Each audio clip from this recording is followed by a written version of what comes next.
Once upon a time, many, many years ago, as time is calculated by men, but which only yesterday in the celestial calendar of heaven, there was in paradise a most miserable, thoroughly unhappy, and utterly sad cherub, who was known throughout heaven as the littlest angel. He was exactly 4 years, 6 months, 5 days, 7 hours, and 42 minutes of age when he presented himself to the gatekeeper and waited for admittance to the glorious kingdom of God. Standing defiantly with his short brown legs wide apart, the littlest angel tried to pretend that he wasn't at all impressed by such unearthly splendor, and that he wasn't at all afraid. But his lower lip trembled, and a tear disgraced him by making a new furrow down his already tear-streaked face, coming to a halt at the very tip end of his small freckled nose. But that wasn't all. While the kindly gatekeeper was entering the name in his great book, the littlest angel, having left home as usual without a handkerchief, endeavored to hide the telltale evidence by snuffing a most unangelic sound, which so unnerved the good gatekeeper that he did something he'd never done before in all eternity. He blotted the page. From that moment on, the heavenly peace was never quite the same, and the littlest angel soon became the despair of all the heavenly host. His shrill, ear-splitting whistle resounded at all hours through the golden streets. It startled the prophets and disturbed their prayers. Yes, and on top of that, he sang off-key at the singing practice of the heavenly choir, spoiling its heavenly effect. And being so small that it seemed to take him just twice as long as anyone else to get to nightly prayers, the littlest angel always arrived late and always knocked everyone's wings lopsided as he darted into place. Although these flaws in behavior might have been overlooked, the general appearance of the littlest angel was even more terrible than the way he acted. It was first whispered among the seraphim and cherubim, and then said aloud among the angels and archangels, that he didn't even look like an angel. And they were all quite correct. He didn't. His halo was permanently dirty where he held onto it with one hot little chubby hand when he ran, and he was always running.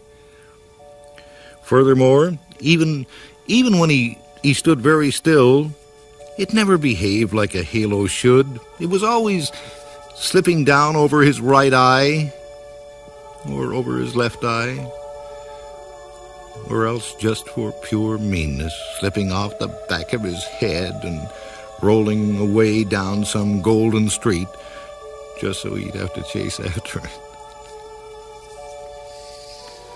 Yes, and it must be here recorded that his wings were neither useful nor ornamental. All paradise held its breath when the littlest angel perched himself like an unhappy baby sparrow on the very edge of a gold cloud and prepared to take off. He would teeter this way and that way, But after much coaxing and a few false starts, he would shut both of his eyes, hold his freckled nose, count up to 303, and then hurl himself slowly into space.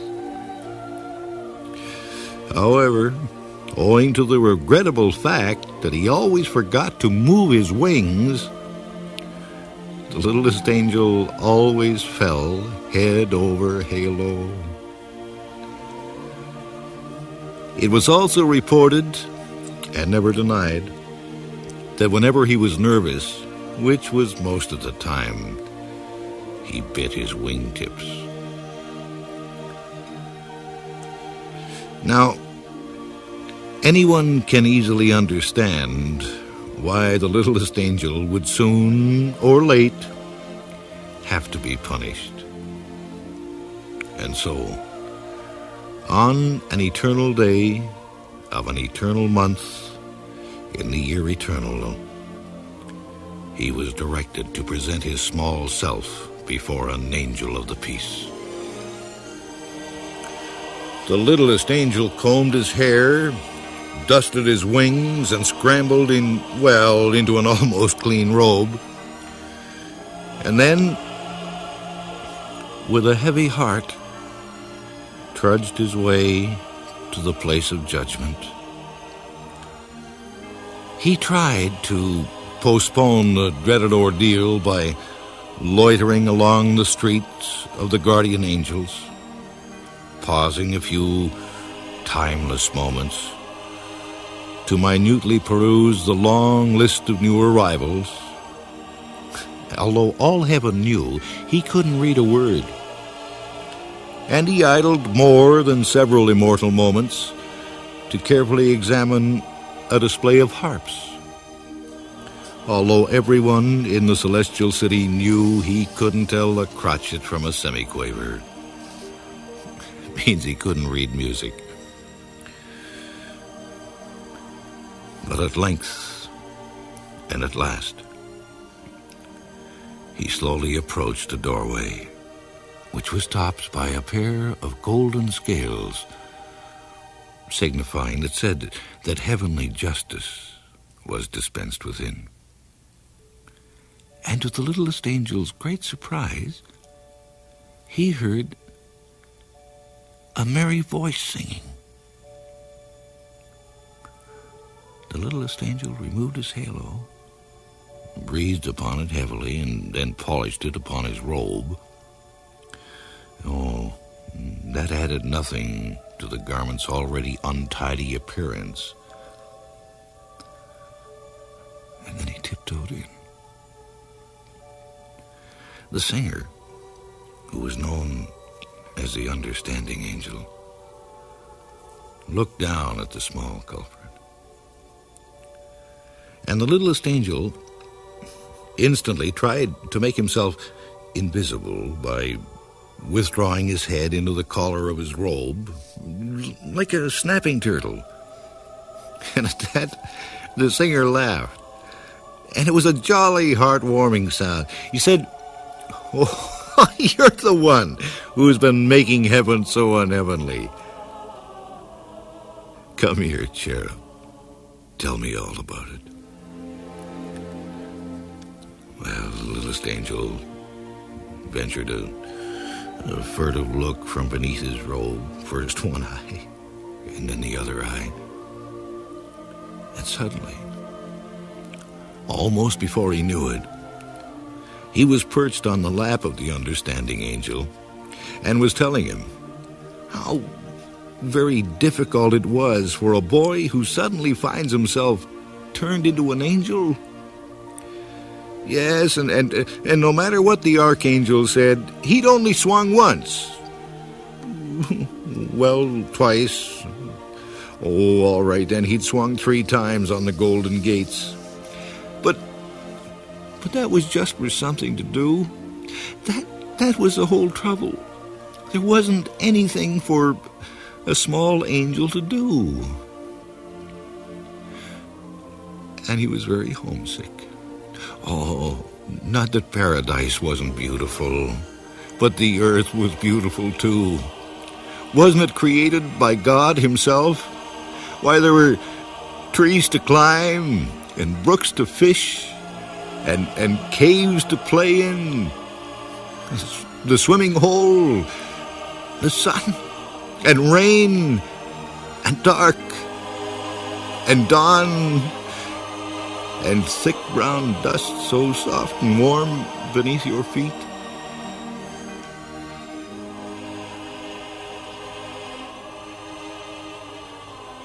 The understanding angel smiled, and in his eyes was a long-forgotten memory of another small boy in a long ago.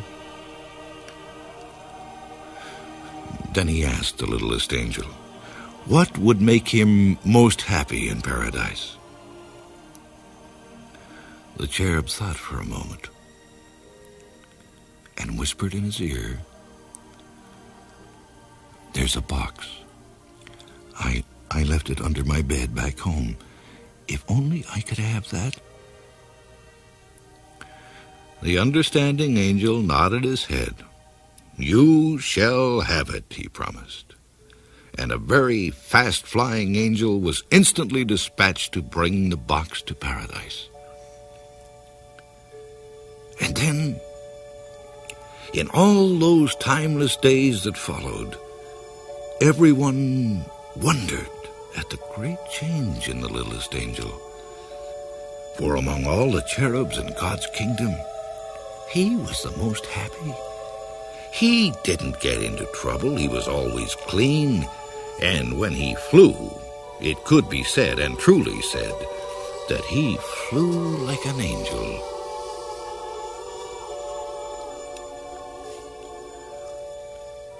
Then it came to pass that Jesus, the Son of God, was to be born of Mary of Bethlehem of Judea. And as the glorious tidings spread through paradise, all the angels rejoiced, and their voices were lifted to herald the miracle of miracles, the coming of the Christ child.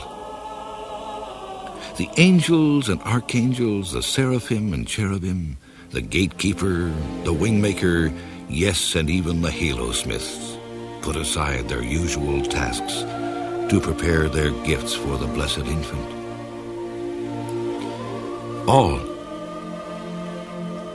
but the littlest angel. He sat himself down on the top step of the golden stairs and anxiously waited for an idea. What could he give that would be most acceptable to the Son of God? At one time, he dreamed of composing a lyric hymn of adoration. But the littlest angel was woefully wanting in musical talent. Then he grew tremendously excited over writing a prayer that would live forever in the hearts of men, because it would be the first prayer ever to be heard by the Christ child. But the littlest angel was sadly lacking in writing skill. What could a small angel give that would please the holy infant?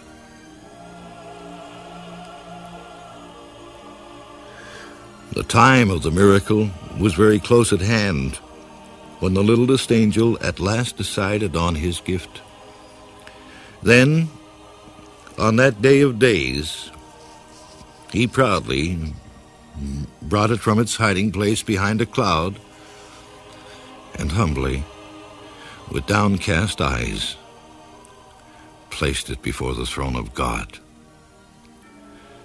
It was only a small, rough, unsightly box, but inside were all those wonderful things that even a child of God would treasure.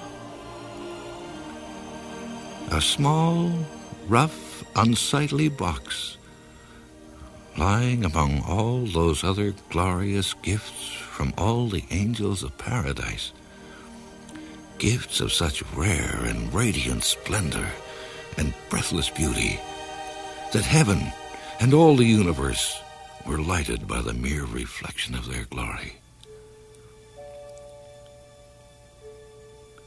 And when the littlest angel saw this, he suddenly knew that his gift to God's child was irreverent. It wasn't good enough. It was ugly, and he devoutly wished he might reclaim his shabby gift. It was worthless. If only he could hide it away from the sight of God before it was noticed. But it was too late.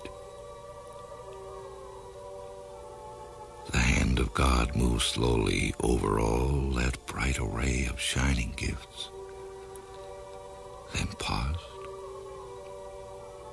then dropped, then came to rest on the lowly gift of the littlest angel. The littlest angel trembled as the box was opened, and there before the eyes of God and all his heavenly host was what he'd offered to the Christ child. And what was his gift to the blessed infant? Well, there was a butterfly with golden wings, captured one bright summer day on the high hills above Jerusalem, and a sky-blue egg from a bird's nest in the olive tree that stood to shade his mother's kitchen door. Yes, and 2 white stones found on a muddy riverbank where he and his friends had played like small brown beavers. And at the bottom of the box, a limp, tooth-marked leather strap once worn as a collar by his mongrel dog, who had died as he had lived in absolute love and devotion. The littlest angel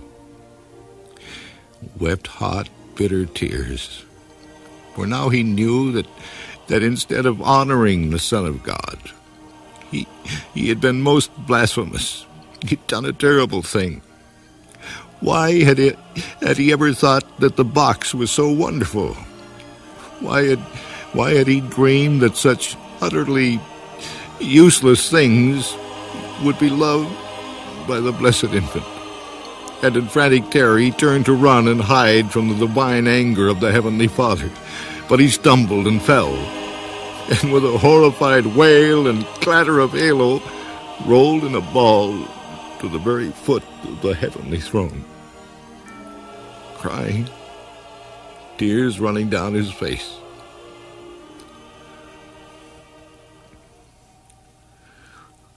There was a terrible and dreadful silence in the celestial city, a silence complete and undisturbed, save for the heartbroken sobbing of the littlest angel. Then suddenly, the voice of God, like divine music, rose and swelled through paradise. And the voice of God spoke, saying, "Of all the gifts of all the angels, I find that this small box pleased me most. Its contents are of the earth and men, and my son is born to be king of both. These are the things my son too will know and love and cherish, and then regretful will leave behind him when his task is done. I accept this gift in the name of the child Jesus, born of Mary this night in Bethlehem." There was a breathless silence, and then the rough, unsightly box of the littlest angel began to glow with a bright, unearthly light. Then the light became a bright flame, and the flame became a radiant brilliance that blinded the eyes of all the angels. None but the littlest angel saw it rise from its place before the throne of God. And he, and only he, watched it arc across the sky to stand and shed its clear white beckoning light over a stable where a child was born. There it shone on that night of miracles, and its light was reflected down the centuries, deep in the heart of all mankind. Yet earthly eyes, blinded too by its splendor, could never know that the lowly gift of the littlest angel was what all men would call forever the shining star of Bethlehem.